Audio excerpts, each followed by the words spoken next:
बिस्मिल्लाहिर्रहमानिर्रहीम। इस वक्त टीम शर्मा फाउंडेशन कोरोना आगाही और वैक्सीनेशन की आगाही के हवाले से खरमंग के आखिरी गांव गनगन की तरफ जा रहे हैं। इसके लिए शर्मा फाउंडेशन ने खुसूसी ताउन किया है ज़िली इंतज़ामिया जनाब डिप्टी कमिश्नर मोहम्मद जाफ़र साहब ने।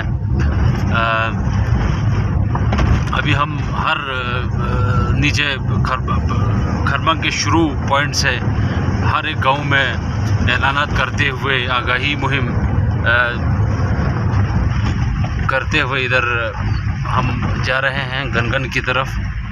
ये चामार का एरिया है और दरिया सिंध और ये खूबसूरत वादी आप देख सकते हैं। गनगन के ये पुरखतर रास्ते देखें, नीचे बिल्कुल खाई और दरिया सिंध और ये